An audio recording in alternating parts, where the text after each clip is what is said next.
한국에서는 할로윈을 챙기지 않더라도 또 연말이고 하면 이제 파티도 많고 이러니까, 그래서 오늘 해드릴 이야기는 미국에서 할로윈에 있었던 사건 이야기예요. 첼시 엘렌 브룩은 1992년 1월 28일 미시건에서 5자매 중 막내딸로 태어났어요. 딸 부잣집이야. 딸만 5이야. 어릴 때부터 음악 듣는 걸 굉장히 좋아하고요. 미드 중에도 닥터후 덕후였대요. 이런 첼시는 동물들도 굉장히 사랑하고 또 요리 이런 데도 관심이 많아가지고 커서 셰프가 되고 싶었대. 고등학교 졸업하고는 올가스 키친이라는 식당이 있었어요. 여기서 무려 4년간 알바를 했어. 그러면서 나중에 이 돈을 모아서 요리로 대학을 가고 싶다, 이런 꿈을 꾸고 사는 아이였어요. 첼시가 살던 동네가 이제 미시건이거든요. 메이비라는 동네인데 엄청 작은 동네야. 주민이 여기 사는 사람들이 600명이 채 안 된대요. 미국에서 되게 진짜 작은 거예요. 그래서 동네에 상점도 몇 개 없고 대부분 이제 농장이었어. 농장. 시골 마을이었단 말이에요. 자, 여기 살던 첼시가 2014년 10월 26일 이제 할로윈이 다가오잖아요. 근데 이 마을에서 차로 한 15분 정도 가면 있는 또 다른 작은 시내에서 할로윈 파티가 열린다는 거예요. 근데 이 파티는 이날만 열린 게 아니라 사실 되게 큰 연례 행사 같은 건데, 이번에는 특히 막 불쇼도 할 거라 그러고 라이브 뮤직도 한다고 하고 그래가지고 엄청 크게 열릴 예정이었어. 그러니까 첼시가 이번에 여길 가고 싶은 거야. 할로윈 파티가 시작되기 몇 주 전부터 엄청 설레했어요. 그리고 같이 식당에서 일하는 친한 친구들이 있었거든. 레베카랑 페니 언니라고, 걔네들이랑 이제 같이 가기로 했어. 우리 커스튬 뭘로 할까? 나는 이거 입을래 저거 입을래 하면서 파티 직전까지 몇 주 동안 만나면 식당에서 뭐 일도 하면서 우리 그날 뭐 입을지, 거기는 바가 어디가 핫하더라 막 이러면서 잔뜩 기대를 하고 있었단 말이에요. 그래서 첼시가 준비한 올해 커스튬은 포이즌 아이비였어요. 이 옷을 직접 제작했어. 얼마나 기대를 했는지 몇 주 동안 직접 만들어가지고 이파리도요 하나하나 다 자기가 붙인 거예요. 어두운 빨간색 가발에 이파리를 붙였대요. 거기다가 이제 와인병까지 완벽하게 이제 커스튬을 하고 이날 이 파티장에 간 거야. 주변 작은 농가 마을에 사는 이 사람들까지 다 이 파티가 하는 이 동네로 다 모여들었어요. 첼시가 사는 동네 전 주민 합친 것만큼보다도 더 많은 사람들이 모였으니까 이들에게는 이게 얼마나 큰 이 행사처럼 느껴졌겠어요. 그래서 여기에 베프인 레베카랑 페니랑 같이 이 파티에 왔어요. 당시 첼시의 나이가 22살이었습니다. 친구들이랑 신나게 놀고 올만에 막 음악에 맞춰서 막 춤도 추고 술도 막 많이 마셨어, 친구들이랑. 그러다가 이제 첼시가 많이 취한 거예요. 이렇게 막 돌아다니다가 텐트 나무 기둥 같은 게 있는데 여기 코를 이렇게 팍 부딪혀가지고 코피까지 나지는 않았지만 아팠대. 그래가지고 막 친구들을 놀려서 야, 얘 취했어. 얘 이제 집에 가야 되는 거 아니냐? 이러면서 하하 웃었어요. 그리고 새벽 1시쯤이 돼가지고 집에 이제 갈 시간이 다들 된 거야. 같이 간 친구 중에 한 명인 페니는 애기 엄마였거든요. 이제 늦었으니까 나는 차 타고 집으로 돌아가야겠다. 근데 여러분, 여기서부터 친구들이 말하는 게 살짝 입장이 달라요. 둘 다 얘기해줄까? 2가지 버전이 있는데,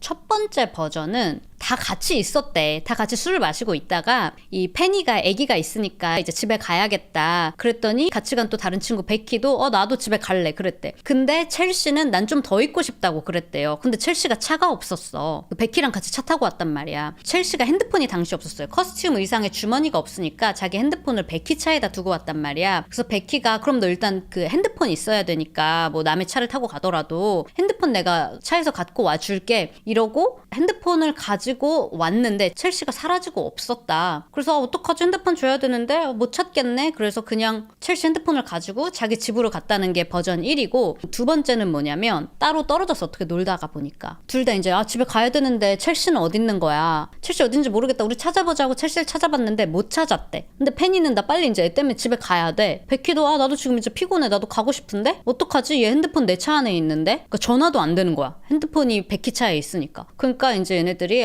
뭐 다 큰 성인인데 괜찮겠지. 핸드폰 내 차에 있지만 내일 만나서 주면 되지. 알아서 집에 잘 가겠지. 하고 그냥 둘 다 집으로 가버렸어요.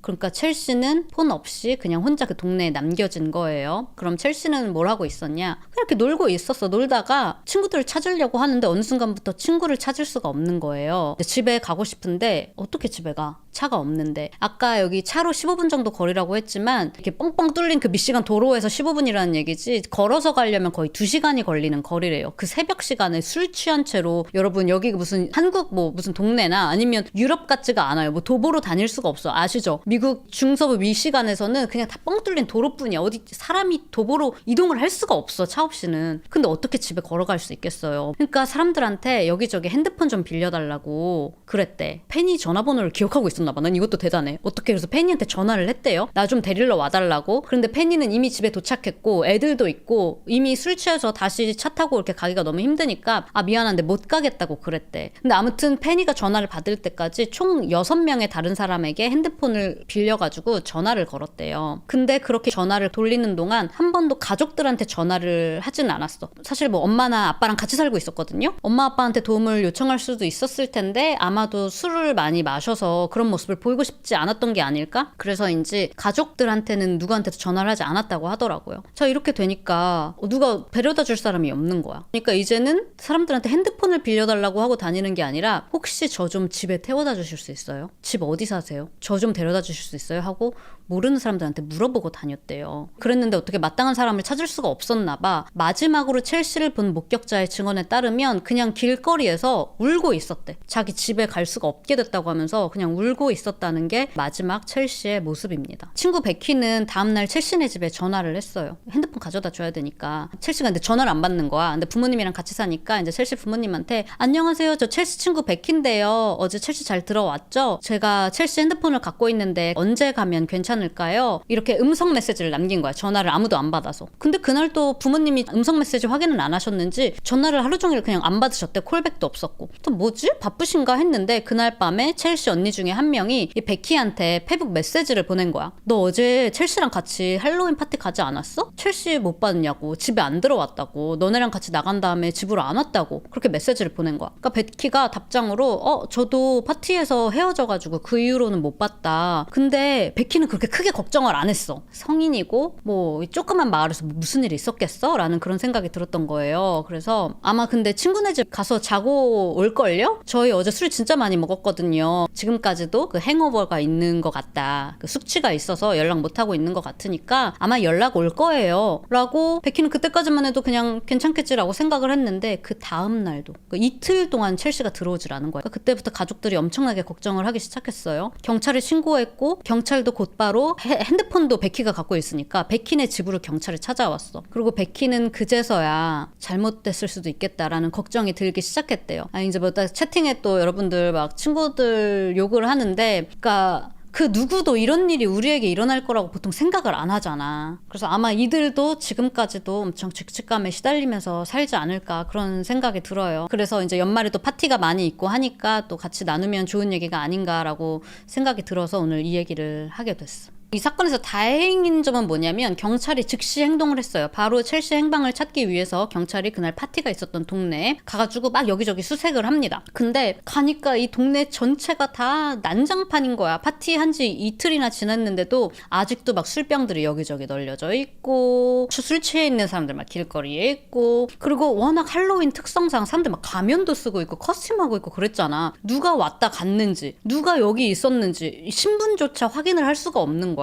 자, 그나마 저 포이즌 아이비 커스튬한 사람 본 것 같아요. 첼시를 본 것 같다고 하는 사람들마저도 다들 뭐 약인지 술에 너무 취해 있었어서 얼마만큼 신빙성이 있는지도 모르겠는 거예요. 이 경찰들이 보니까. 거기다가 여기가 미국 옥수수 생산량이 되게 큰 거 알죠? 뭐 아이오와 미시간에도 그렇고 이제 미국의 큰 콘 벨트라고 해요. 옥수수 밭들이 이렇게 많이 있는 지역들이 있단 말이야. 근데 이 파티가 있었던 곳도 완전 콘 벨트 그 중간은 아닌데 그 경계선 쪽에 있어서 여기에도 큰 옥수수 밭들이 꽤 여기저기 널려 있는 곳이었어요. 근데 어때요, 여러분? 옥수수 밭 같은데 사람이 들어가면 못 찾아.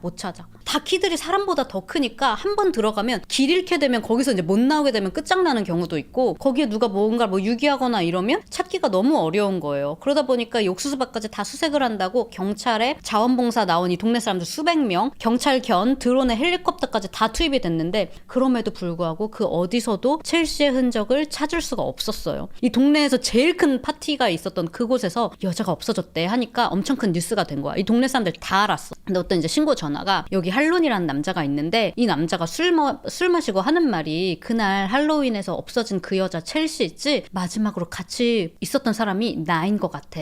이런 얘기를 했다고. 내가 그 여자를 뭐 구해줬다 이런 얘기를 했다고. 이 남자 좀 찾아가 보세요 라는 신고 전화가 와서 경찰이 이 할론이라는 남자를 찾아갔어. 그랬더니 하는 말이 그 얘기 뭐 별거 아닌데 들으셨나 보다. 거야. 그러면서 사실 맞아요. 그날 내가 첼시를 봤다고. 새벽에 주차장에서 어떤 남자 2명이 이 포이즌 아이비 커스튬을 입은 여자를 막 성희롱을 하려고 했다. 그래서 내가 야 이 자식들아 뭐야 꺼져 이러면서 팍팍 치고 마치 배트맨처럼 자기가 그 여자를 구해줬다는 거야. 그렇게 막 싸우고 하는 와중에 내 셔츠에 피까지 묻었었다. 그랬는데 나중에 결국에는 그 여자가 그 두 남자 차에 실려가지고 어디론가 갔다는 거예요. 근데 왜 이런 중요한 얘기를 경찰한테 얘기 안 하고 왜 술 먹고 친구들한테 그런 얘기를 하고 다니냐고. 그거 너무 의심 가잖아. 이 경찰들이 확실해요? 그러면 마지막으로 있었던 사람이 당신인 것 같은데 그 피 묻은 셔츠는 어디 있어요? 그러니까 그거 세탁기에 돌렸어요. 그 피 다 없어졌는데? 그러니까 너무 의심되는 거야. 그래서 경찰이 얘를 막 본격적으로 수사를 하기 시작했어. 그랬더니 할론이 그제 와서 하는 말이 죄송한데요. 저 아니고요. 저 첼시 본 적도 없고요. 이거 다 거짓말이에요. 왜 이런 거짓말을 하셨어요? 그냥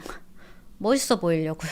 다들 첼시 얘기만 하니까 동네 사람들이 그 알지? 약간 그 슈퍼맨 증후군 같은 거 있는 애들. 또 내가 걔를 구조해줬을 수 있었을 텐데 무슨 일 생긴 것 같다 결국에. 그래도 내가 걔를 구하느라 막 피까지 튀었다. 이런 거짓말을 했다는 거야. 그래서 결국 경찰이 허위 진술해가지고 그걸로 체포를 해요. 또 한편 이번에는 어떤 여자가 또 전화를 해 경찰서로. 이름이 캐리라는 여자였는데 저기요. 저 첼시를 살인한 살인범을 제가 아는 것 같아요. 제 전남친이 어디 무덤 근처에다가 유기했다고 첼시를. 지금 이 남자 빨리 잡아가라고. 다음 타겟은 저라고 하면서 저한테 몸조심하라고 그렇게 협박 전화를 했다. 빨리 얘 좀 잡아가 주세요. 라고 해서 경찰이 그 전남친을 찾아갔어. 그러니까 이 전남친이 캐리요? 걔 그냥 저한테 복수하려고 하는 전 여친이에요. 걔 제정신 아니에요. 그러는 거야. 그러니까 정말 이렇게 조사를 해보니까 이 남자는 알리바이도 있고 진짜 알고 보니까 그 여자가 그 전 남친 감옥 보내고 싶어서 허위 진술했던 거야. 그래서 이 캐리도 할론이라는 그 남자도 둘 다 허위 진술로 체포됐어요. 그러니까 이 와중에 또 허위 신고하는 인간들 때문에 경찰들이 수사에 또 난항을 또 겪는 거예요. 결국에 할로윈은 10월 말이었잖아. 크리스마스도 지나고 첼시 생일이 1월이었거든요. 첼시의 23번째 생일도 그렇게 지나버리고요. 그렇게 사이가 좋았던 언니의 결혼식에 막내딸이자 막내 동생이니 첼시는 참석을 하지 못했어요. 도대체 뭐 스스로 혼자 떠나버린 건지 아니면 누군가 데려간 건지 알 수가 없는 첼시의 행방이 6개월 만에 발견이 되는데요. 파티가 있었던 동네에서 고작 2마일 떨어진 허허 벌판에서 빨간색 구두 한 짝이 발견이 됐는데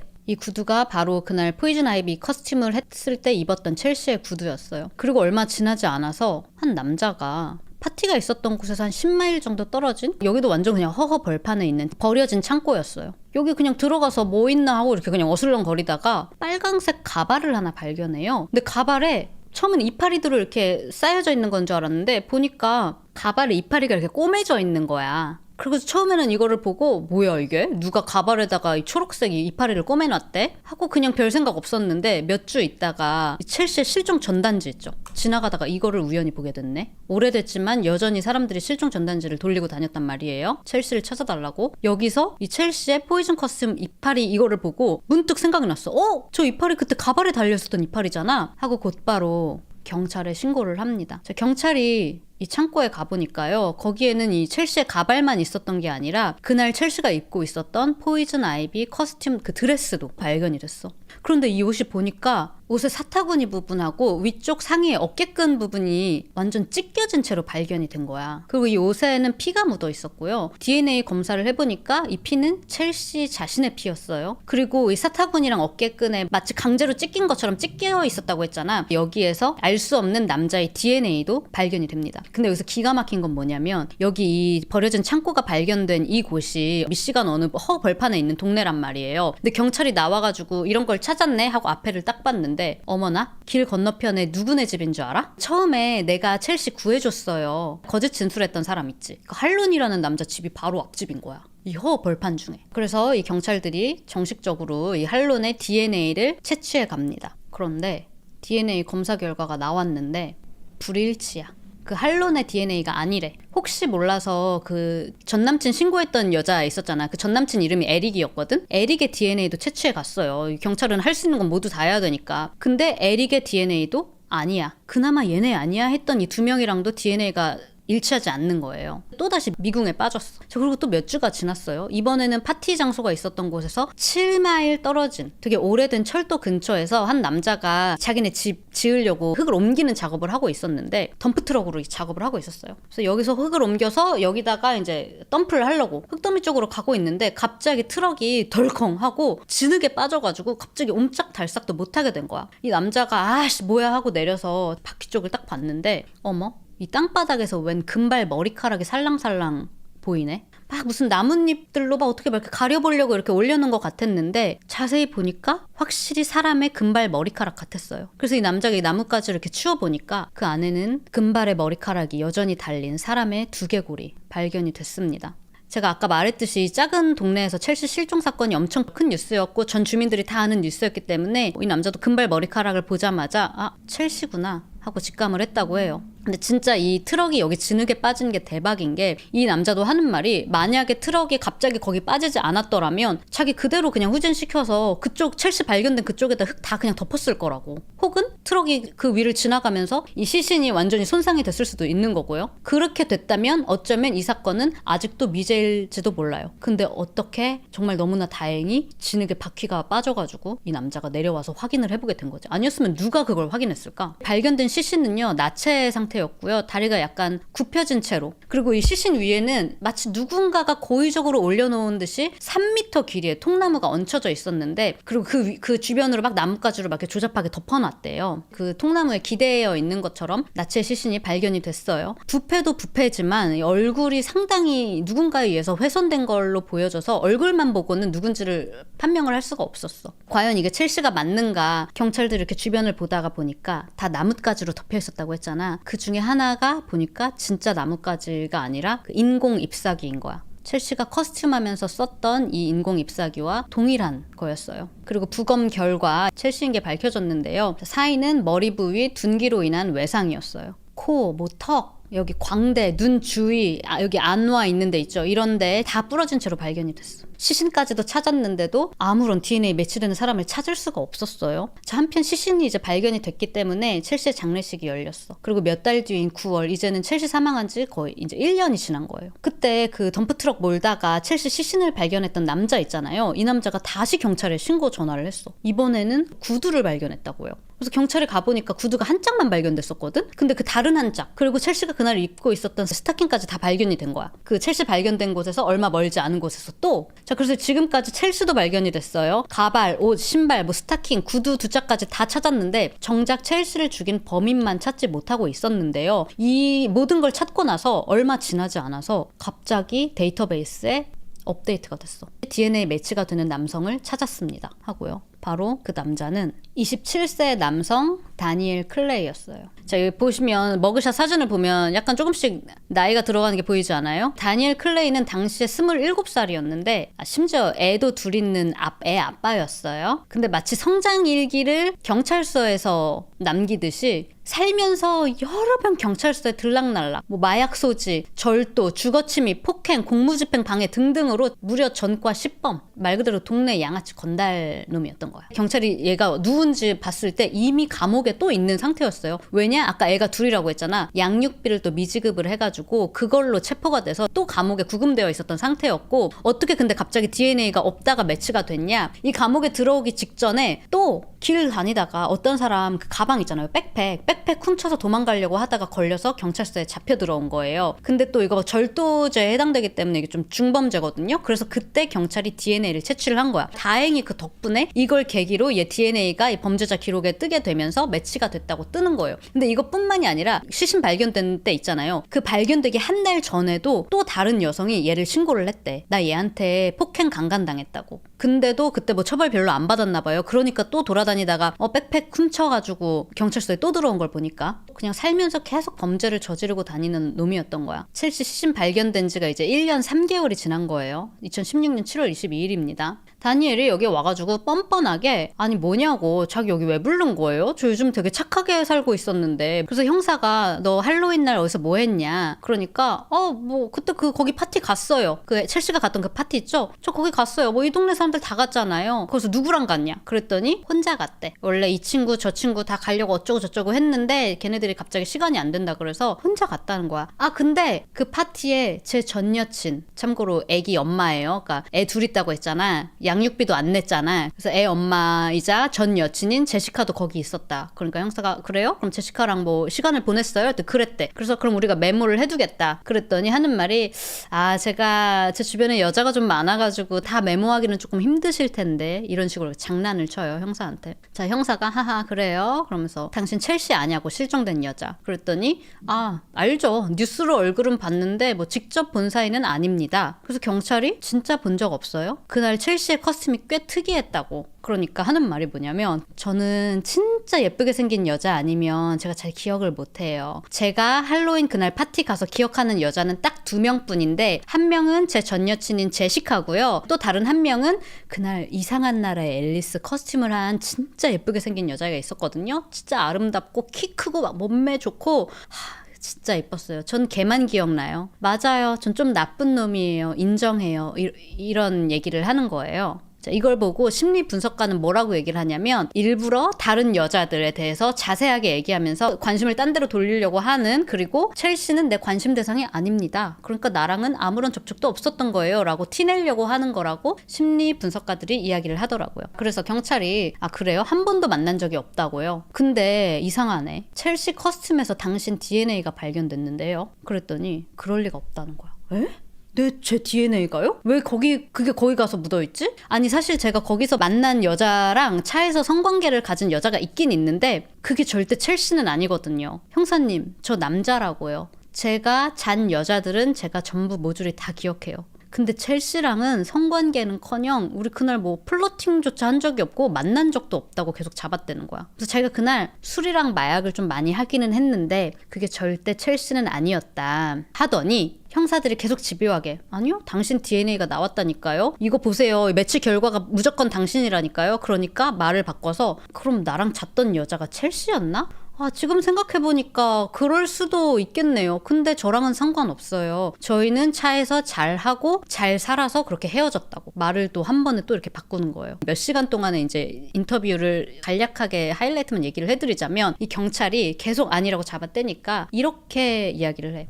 브리틀 본 디지즈라고 선천적으로 뼈가 약한 병이 있대요. 얘한테 그런 말을 하는 거야. 첼시가 사실 그런 선천병이 있었다.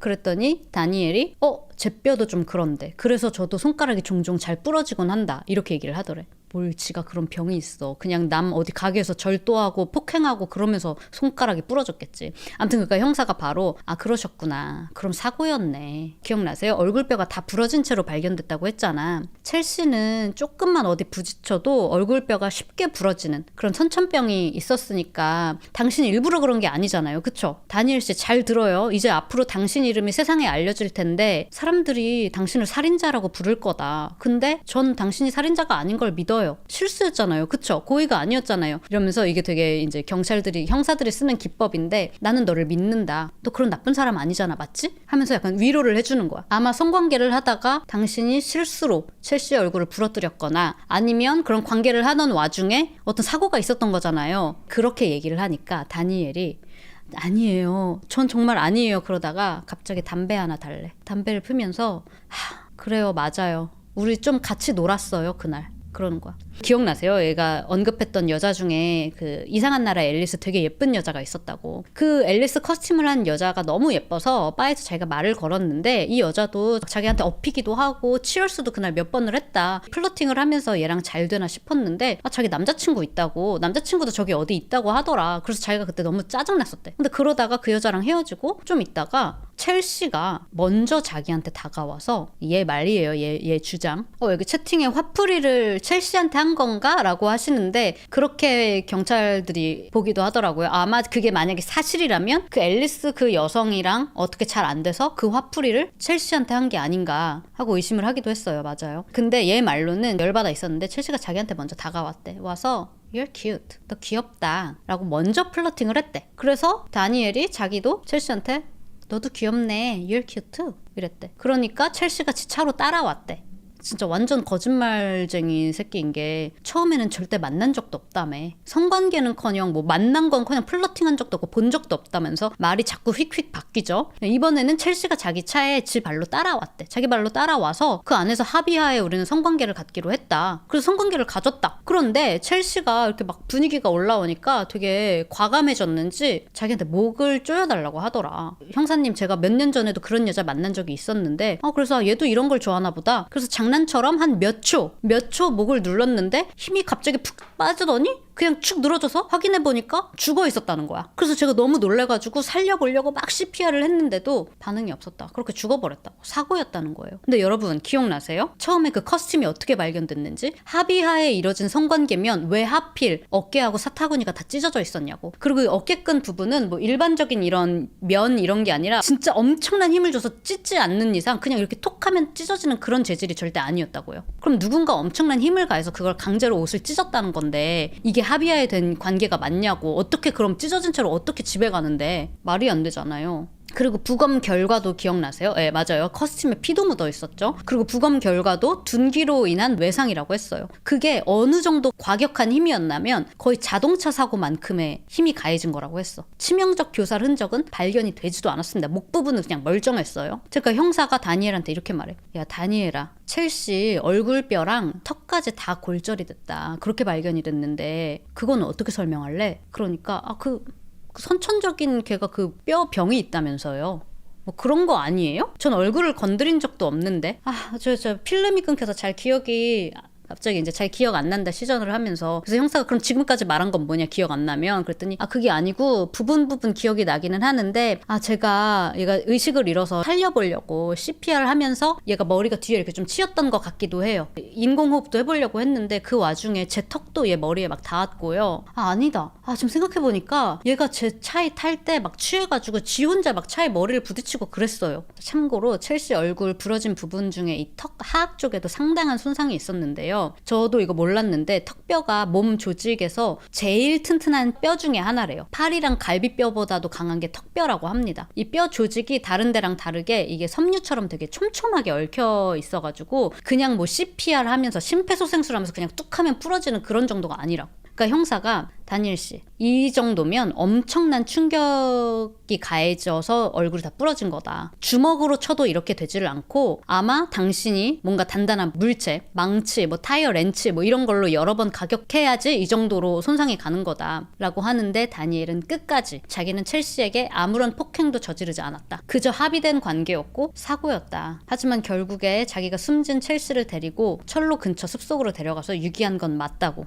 그렇게 인정을 했어요. 자, 이렇게 자백을 받아낸 형사의 신문 이 기술을 read 테크닉이라고 뭐 되게 전통적인 경찰들이 쓰는 신문 방식이라고 해요. 이렇게 연행한 다음에 되게 공감해주는 척, 설득하는 척. 너 나쁜 사람 아니잖아. 그리고 첼시한테 원래 선천적으로 그런 병이 있었는데 거짓 이런 거를 이용해가지고 점차적으로 심리적 압박을 가해서 결국에 사실을 말하게 유도하는 그런 기술이라고 하는데 아무튼 이 조사가 되게 이 기법이 잘 적용된 신문 이라고 이 전문가들 사이에서는 알려져 있어요. 그렇지 않아요? 완전 처음에는 모르는 사이라고 했는데 점점 파고 팔수록 조금씩 말이 바뀌더니 결국에 자백을 하게 된 거잖아. 아니요. 시체 찾을 때 그 포크레인 같은 걸로 머리뼈가 부러진 것도 있을까요? 하시는데 아니죠. 사인이 둔기로 인한 머리 외상으로 인해서 사망을 한 거예요. 질식사가 사인이 아니에요. 사인 자체가 죽은 이유가 머리에 가해진 충격 때문에 사망을 한 거였어요. 그리고 아까도 말씀드렸지만 그 작업하시던 분은 차로 전혀 건들지 않았어. 그대로 머리 그대로 발견됐어요. 그냥 얼굴뼈가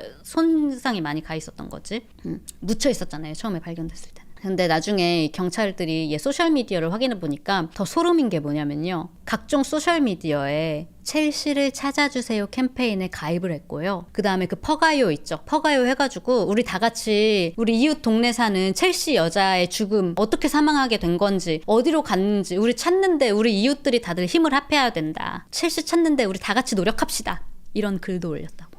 어떤 소지품인지 정확히 알려지진 않았지만요. 이 다니엘의 집에서 첼시의 소지품도 발견이 됐다고 하고요. 당시에 또 사귀던 여자친구가 또 있었는데 그 여자친구한테는 전화해서 내가 괜히 그 여자애 그 차에 태웠다가 걔가 나를 꼬셔서 성관계를 하게 됐는데 그 와중에 생긴 사고였다고. 너 밖에서 누가 뭐라고 하든지 걔네 말 믿으면 안 된다고. 다 걔 때문이고 그냥 사고였던 거라고. 그렇게 얘기했다고 합니다. 자, 첼시 실종 사건 발생 2년 만인 2017년 5월 재판이 시작이 되는데요. 그래서 아마 검찰이 보기에는 얘는 뭐 첼시가 자기한테 와서 너 귀엽다 이렇게 플러팅 했다고 했지만 마지막으로 본 사람들이 뭐라고 했어요? 첼시가 울고 있었다고. 자기를 집으로 태워줄 사람들을 찾고 있었고 찾지 못해서 길거리에서 울고 있었다는 걸 본 사람이 여러 명 있었단 말이야. 그래서 아마 첼시가 얘한테 뭐 물어봤거나 아니면 얘가 차 타고 다니다가 첼시를 발견해서 자기가 태워다 주겠다 라고 해서 차에 태운 다음에 첼시한테 강제적으로 어떻게 하려고 했고 첼시가 자기를 거부하니까 여기에 화가 나가지고 성폭행하고 살해했을 거라고 이야기를 했어요. 하지만 다니엘은 끝까지 아니다. 첼시가 먼저 다가왔고 합의된 성관계 중에 생긴 질식사, 사고라고 주장을 했어요. 자, 얘가 뭐라고 말하던지 이미 발견된 옷이 증거가 합의된 성관계가 아니라고 주장을 했고요. 부검이도 나와서 다니엘이 말하는 것처럼 첼시가 질식사로 죽었을 확률은 없다고 봐야 된다. 교살이 아니라고 이야기를 했어요. 머리, 코, 턱, 눈, 치아까지 치명적이고 직접적인 폭행을 당했던 것일 것이라고 증언을 하기도 했습니다. 그러니까 질식사면 턱뼈가 부러졌겠냐 했는데 턱뼈만, 그러니까 그 강한 턱뼈만 부러진 게 아니고 얼굴이 그냥 다 망가졌는데 이게 주먹으로도 할 수가 없는 정도래요. 그 정도로 이렇게 얘기했어. 둔기를 사용했을 수밖에 없는 게 주먹으로 그랬으면 손이 다 부서 완전 그냥 너덜너덜 망가져야 할 정도의 힘이 가해진 거라고. 그러니까 도구를 써서 얼굴을 그렇게 망가뜨린 거라고 이야기를 했어요. 계속 그러니까 나중에는 뭐라고 하는 줄 알아요? 아, 얼굴이 왜 부러졌지? 아마 제가 유기해서 가는 와중에 몇 번 떨어뜨리긴 했거든요. 자기 트럭에서 그 유기하는 그곳까지 옮기다가 한 5-6번쯤 땅에 떨어뜨렸다. 아마 그래서 얼굴이 부러진 것 같다라고 했지만 부검이는 역시 단순 낙상으로 생길 수 있는 수준이 아니다. 더더욱이 첼시가 몸무게가 그렇게 막 많이 나가지 않았단 말이에요. 가벼운 첼시의 몸무게 그리고 다니엘 니키 정도에서 떨어졌을 때 생길 수 있는 골절이 절대 아니다라고 못을 박았어요. 그러면 어떻게 됐을까? 자기는 계속 사고사다, 2급 살인을 주장했지만 판사는요, 다니엘 클레이, 너는 확실히 거짓말쟁이이자 강간범이자 살인마다. 그날 있었던 건 모욕적이고 비인간적인 잔혹한 강간이었다. 넌 기회주의자이자 포식자이며 이제는 연쇄 강간범이기도 하다. 연쇄 강간범이 무슨 얘기냐면 기억나세요? 첼시 시신이 발견되기 한 달 전에도 성폭행 당했다고 신고 전화가 왔었다고 했잖아요. 그것도 이제 판사가 언급을 하면서 성폭행, 납치, 그리고 1급 살인죄. 우발적인 사고가 아니라 계획적 살인이었다. 1급 살인으로 유죄 판결을 내렸어요. 그러니까 애초에 합의된 관계도 아니었다고 판사는 결론을 내린 거죠. 그렇게 가석방 없는 종신형을 선고하고요. 또 한 달 전 발생했던 그 여자, 성폭행 당했다는 여자 있었잖아. 그 사건으로 추가 40년에서 최대 75년형. 그러니까 가석방 없는 종신형에 최대 75년형 선고를 받습니다. 첼시의 어머니는 판결 날 평소에 첼시가 가장 좋아했던 보라색 옷을 입고 참석을 하셨는데 이 어머니는 여기서 이런 말씀을 하세요. 내 딸의 죽음을 통해서 우리가 배워야 할 게 있다. 절대 당신의 친구를 혼자 두지 마세요. 어딘가에 친구와 함께 갔다면 반드시 그 친구와 함께 돌아와 주세요. 아, 괜찮겠지. 별일 없겠지. 라고 생각하지 말아주세요. 지금도 우리는 여전히 우리 딸이 현관문을 열고 아무 일 없었던 것처럼 집으로 돌아올 것만 같습니다. 라고 말씀을 하시면서 다니엘이 무슨 짓을 했는지 그거는 용서할 수 없지만 내 자신의 마음의 평화를 위해서 다니엘 나는 너를 용서하기로 했다고 얘기하시면서 다니엘에게 성경책 한 권을 건네셨는데요. 한편 이 다니엘은 판결이 너무하다. 아, 진짜 사고라니까요. 너무 가혹합니다, 판사님 하면서 성경책도 받고 엄마가 용서까지 했다고 하셨는데도 또 항소를 해요. 다행히도 법원이 이걸 기각을 하고 그냥 종신형 확정 땡땡 쳤습니다.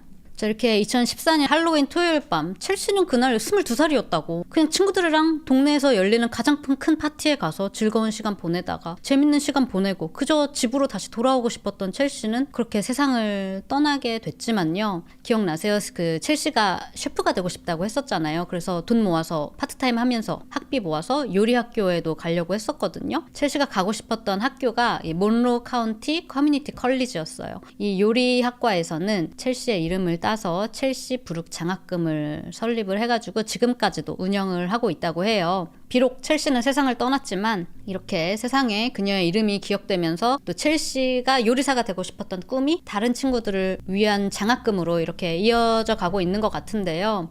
근데 그 창고같이 버려진 건물에서 왜 가발이 발견된 걸까요? 그러니까 얘 나름대로는 증거들을 여기저기 인멸하려고 했는데 그나마도 2마일에서 10마일 반경 요 안에서 여기다가 버리고 저기다가 버리고 했던 거죠. 계획적으로. 친구들이랑 같이 있다고 안심하지 말고 자신을 위해서도 같이 간 친구들을 위해서도 자기 자신은 꼭 본인이 챙깁시다. 예. 그래서 약간 이런 것도 좋을 것 같아요. 요즘에 또 세상이 좋아져서 자기 위치 공유를 할 수가 있잖아요. 왓츠앱이나 아이메시지에는 그런 기능이 있잖아. 카톡에도 있나요? 위치 공유? 뭐 혹은 뭐 카톡이 아니더라도 뭐 어플 같은 거 있잖아. 그런 걸로 요즘에는 뭐 1시간 동안 내 위치 공유하기 이런 거 있거든요. 그래서 저는 실제로 제 친구들이랑 밖에 나가서 이제 놀잖아? 집까지 같이 갈 수는 없잖아. 서로 다른 곳에 사니까 그냥 집 도착했는지까지 확인하려고 우리끼리 1시간 위치 공유를 하거든요. 도착하면 서로 굿나잇 스위디 뭐 오늘 재밌었어 러뷰 하고 그러고 하루는 끝나는 거예요. 서로 집에 다 갔는지 확인하고 자기. 이것뿐만이 아니라 제가 이런 트루크라임 스토리 얘기 많이 하니까 제가 이번에 막 여행 다니면서 이제 친구들을 만났는데 자기 뭐 오늘 데이트 나갔는데 좀 친해진 친구가 있었어. 여행 중에 만난 남자를 만나러 데이트 나간다는 거야. 그래서 내가 너 누구한테 얘기했어? 엄마나 친구한테 얘기했어? 그랬더니 아니 아무한테도 얘기 안 한다고. 원래 자기 나라에 있으면 그냥 자기 동생한테 얘기하는데 여기까지 나와서 좀 얘기하기 좀 그래서 얘기 안 했다는 거야. 그래서 내가 걔한테 눈을 동그랗게 뜨고 쳐다봤어. 그럼 너 만약에 너도 걔가 누군지 잘 모르는 상황에서 몇 번 만나서 데이트를 했대요. 근데 어쨌든 여행 와서 만났으니까 누군지 확실히 모르는 거잖아. 내가 너무 할미 같은 걸지도 모르는데 그래서 이게 젠 알파들의 연애인가? 라고 생각했는데 너도 외국에 나와 있고 걔는 뭐 여기 산다지만 너 걔 모르잖아. 그럼 너 만약에 걔 만나서 연락이 안 되면 너가 마지막으로 어딜 갔는지 아는 사람은 아무도 없는 거네? 그때 걔가 너 알잖아. 내가 너 그러면 나한테 위치 공유해달라고. 내가 이거 얘기하면서도 내가 좀 너무 투머치인가? 얘랑 나랑 무슨 진짜 찐친도 아니고 나도 여기 와서 만나게 된 여자인데 너무 걱정되는 거예요. 근데 그래도 if you want이 아니고 you have to. 너 나랑 왓츠앱 위치 공유하라고.